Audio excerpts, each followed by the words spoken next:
Okay. Alright, y'all, the reason why I'm under the truck is... Can't see it.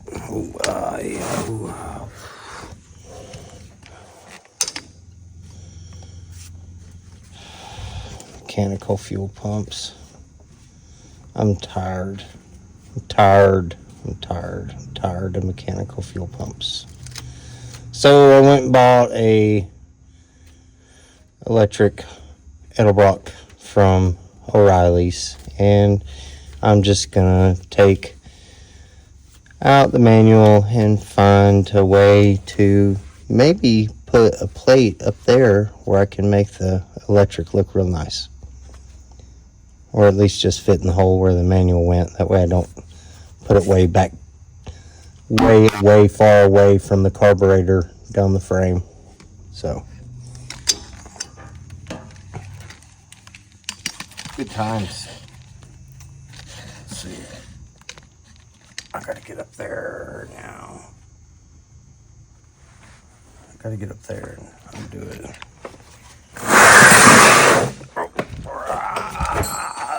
One-handed stuff.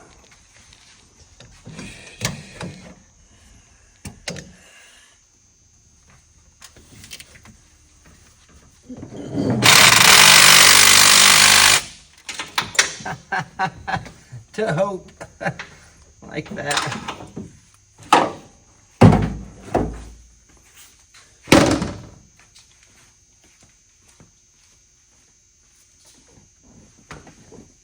I need to build me. Do you need a light? No.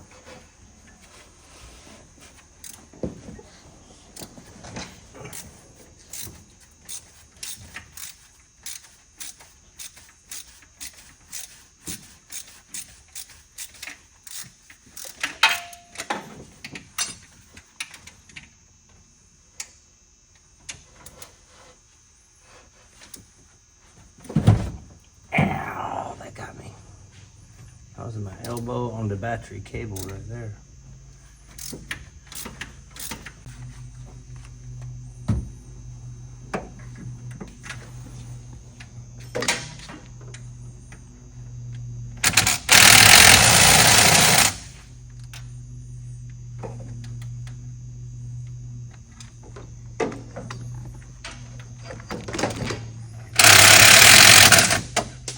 I need that.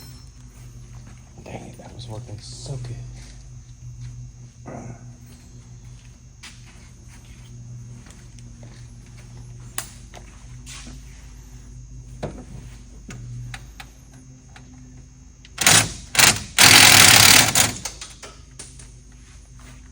Okay, y'all, I didn't want to mount my electric pump back on the frame and run wire into a fuse that might or might not burn out eventually, and notoriously square body melt down the fuse panel, which square bodies in the 80s model Ford they were doing leaps and bounds electrical wise at that point, and some things get overloaded. I'm gonna put all of my system right here, right up close to where the old manual fuel pump used to be on the block.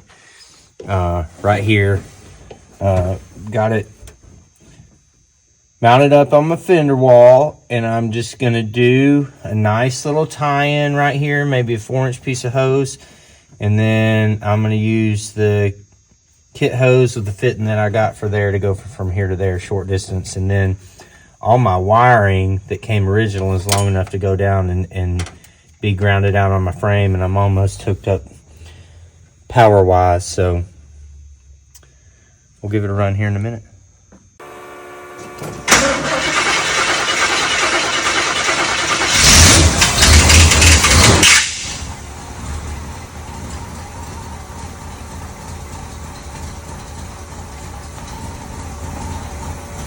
No.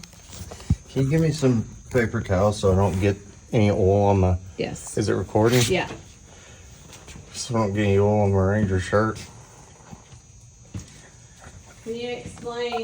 What I'm currently doing is I'm currently this truck was an ambulance.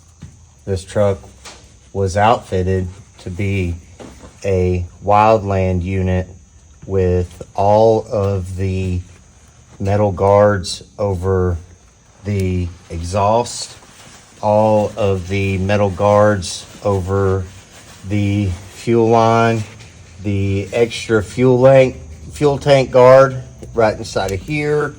If it would have had this side fuel tank on, but the ambulance body sat over there, it would have had fuel guards over there. Right now, I'm trying to remove this fuel guard that is where the two tanks would have come together in a junction of about 6 hard lines that I have to get broken down to 2 again. Why are you doing all that? It's so because the way that the pump system works in these model Chevys is there is a pickup in the tank. It is just a fuel gauge, and it is a bowl that the manual pump puts suction on, and then that bowl fills, and then there is actually a bowl that is on the pump, and once that fills, there's a pull and return that goes on, and then your pressure to your carburetor is the main pressure off that, but it needs that return, that relief pressure as well. Kind of like the gearbox on a mower head or something, not having a relief valve or something. And you're removing that guard because we've gone through 3. We've gone through 2 electrics straight lined, and I'm not worried about how many manual pumps I've gone through. That's just is what it is. But now we're back to, I really think that a manual pump is our bestest bet. I need to make sure these fuel lines, which the ones that went from the hard line, the rubber lines that went from the hard line into the pickup at the tank were terrible. So I think they may have been the problem. I'm just under here getting this guard off because I want to look at the junction that was put in after this tank over here was taken off, and just that way in my mind I know that it's all good hose and everything. It's been protected by this fire guard for 30 something years now, 36 years. So, and me and Susan just put our 50th 1,000 mile on this truck. We've had it for almost 10 years now. We got it with 13,000 miles on it in 2015. And it's just now right at the 64,000 mile mark. So, pretty good truck. These fuel guards are a mofo to get off, I tell you that.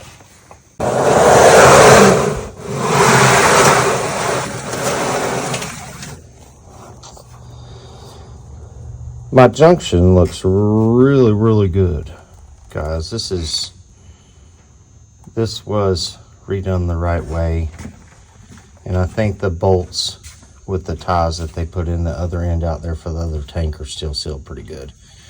I do feel like a little bit of the problem was at the lines that go from the end of the hard line right here back over to the driver's side tank.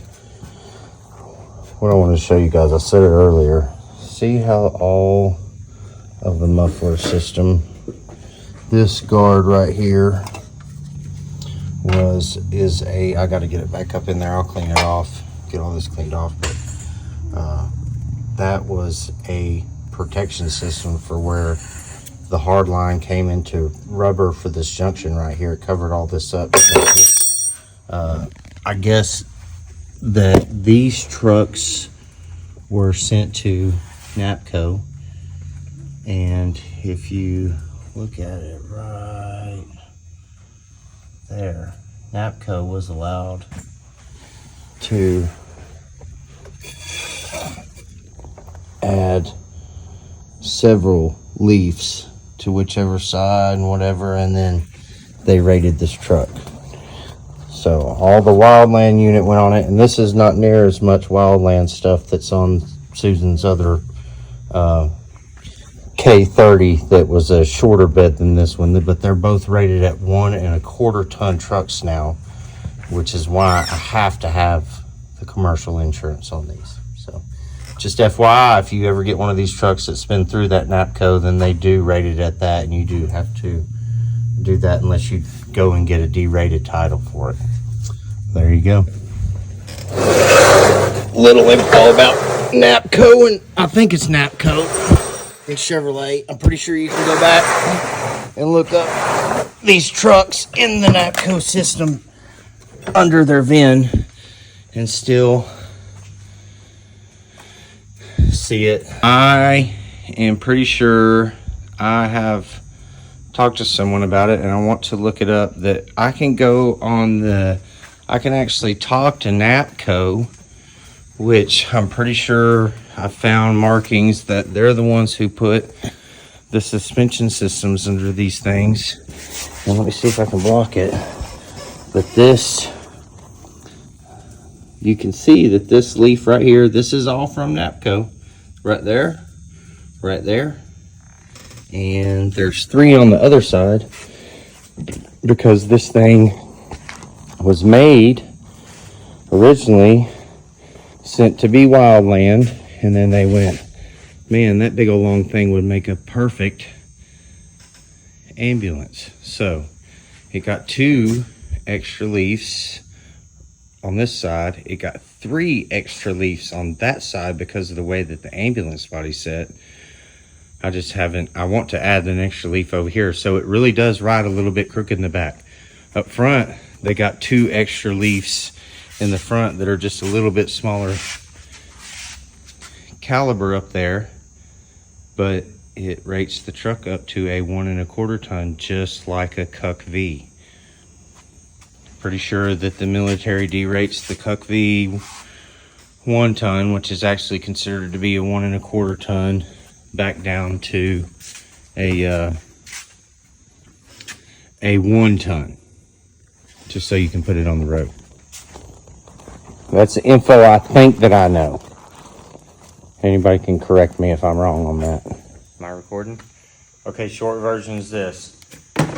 Manual pump went out.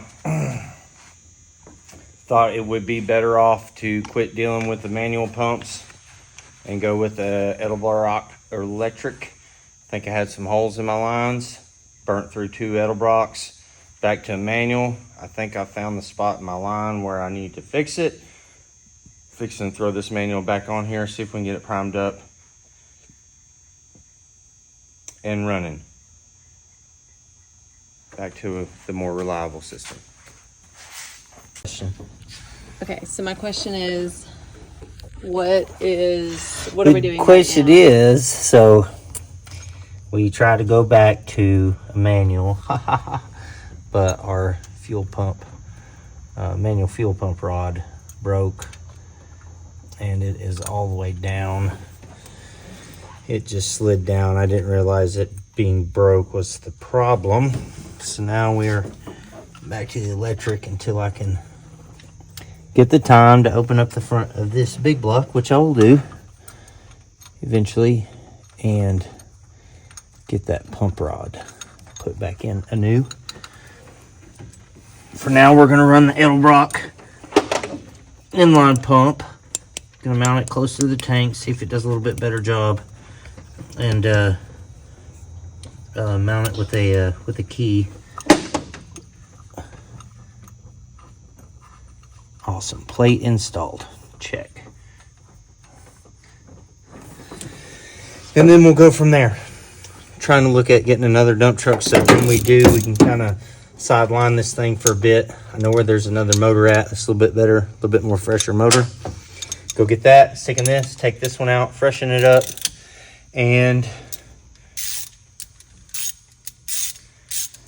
maybe stick it back in after we get it freshened up and get the motor that we're going to use in it and get it out and get it. Just kind of have a swap around for what trucks we need to use motors in. So what are you doing right now at the... Blocking off this manual fuel pump spot. And then we're gonna hook up some rubber from this hard line to the carburetor, and then go back to the fuel tank and mount the electric somewhere close to the fuel tank. Okay. Just on that rail, probably where we were at for now. Something simple. Get us by. Maybe something that ain't getting beat to death. Okay. All right. So what's the plan for the fuel pump back here? Are you recording? Yeah, I am. Okay. So what's the I plan? want to put it Under the bed, where the bed comes down and kind of, it'll be up in there within the 10 or so inches of space I got if I use this little cross beam right here. It won't be under there getting crap flung on it. I think I'm just gonna mark and drill me a hole. I don't know what I'm gonna do over here. I may put me a little plate on there to mount it on. Just a few little tack welds real quick. Something that kind of over there, a piece of sheet, and just, I don't know yet. I will figure it out. Okay. All right. So you've mounted the fuel pump. And now, Just got it that way. I got to go around this bedpost right here. So just for now, I'm just going to go over there like that. And then I got me a 5-foot piece of hose. I'm just going to wind back to this right under there and kind of, yeah. All right. Now, why are you putting the fuel pump on the back? I just wanted it closer to the tank. I wish I could have mounted it right here in between the tank and this hard line, but I've got way less line to the tank now. Should get a whole lot better return out of it. You ready? Yes. It makes that starter sound. I gotta fix the starter.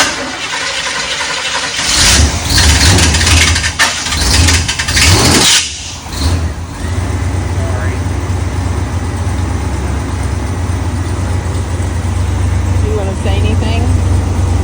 Yeah, let's go haul wood.